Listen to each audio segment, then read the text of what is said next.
Let's all laugh at an industry that never learns anything, tee-hee-hee. Way back in the aughts, when live service was still just a term travelling business people used to put back alley suck jobs on their expense reports, there was a little game called World of Warcraft. It's not so popular these days, now all the kids are wearing ironic hats and giving each other live services in Fortnite. I'm sure some people are still playing WoW, but I'm afraid to look it up for the same reason I don't want to lift one of the big rocks in my garden for fear of what might crawl out. But back in the day, WoW was the frontrunner in the field of games that are second jobs where you have to pay to come to work. And you can't be that popular for that long and that full of fancy twats like a cosmetic gynecologist's example catalogue without generating a few jolly interesting moments in gaming history. Like that time someone tried to hold a funeral for a real person and it got invaded by trolls. Because what the fuck did they expect? Hey Mr. Troll, here's an opportunity to be the most inappropriate you'll ever be in your life. Pinky promise not to take it? It's like asking the school bullies to please not kick you in the balls because you have a tendency to make very embarrassing squeals. And then there's the subject of today's video, a suddenly relevant incident from 2005 in which World of Warcraft had to deal with an insidious globe-scarring plague other than itself.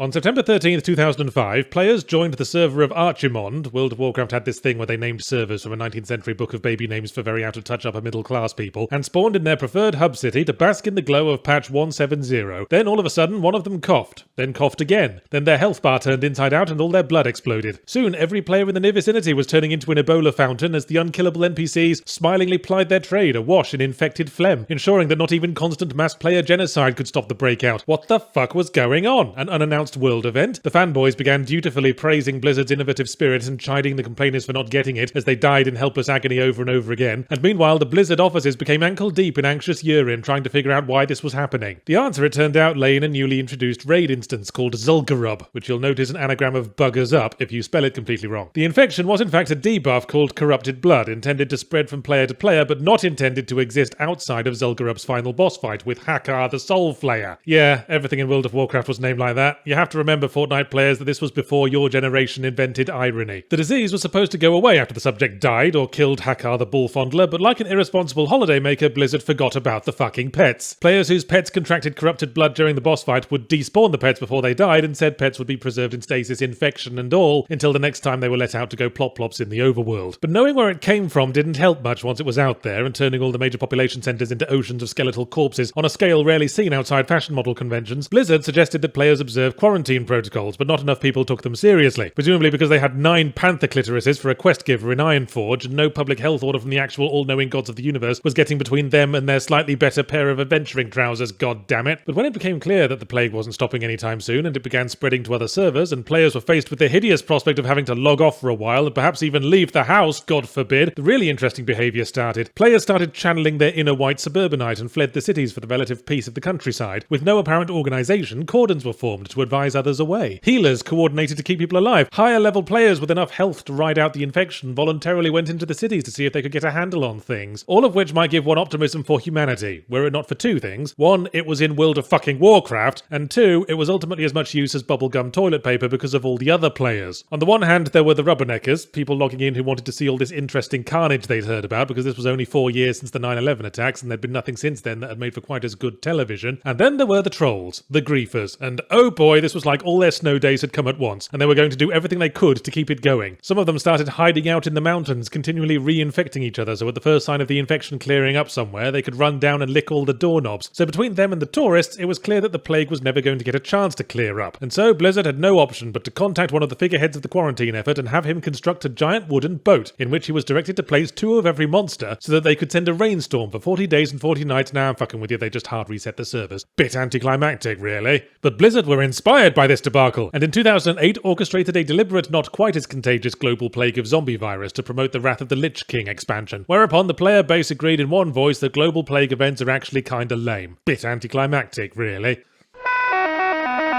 If you enlightened viewers in the modern age of less blurry screenshots are seeing some eerie parallels between the corrupted blood incident and certain real-life current events, you aren't alone. In fact, academics took an interest in the incident for what it might tell us about real-life pandemics, particularly the sociological effects. But others argued that it taking place in a video game with 0 real-life consequences limited the usefulness of the data. After all, it's not like people in the real world would just casually blow off an official quarantine order when there's honest-to-goodness life and death on the line. Dear me, no! And as for the people who'd get the infection information and try to pass it to others deliberately, why that would require nothing less than a fundamental breakdown of education and governance. Surely people understand that there are no hard resets in real life, unless you count tactical nuclear strikes. Yes, I suppose this episode is more of a let's all laugh at a humanity that never learns anything tee-hee-hee, but for me it's nice to see something confirmed that I could have told these academics at any time, that if they want a case study for the most irrational behaviour of which human beings are capable, then a good place to start might be the people who willingly pay a monthly subscription to waste their free time scraping up imaginary Murloc bellends.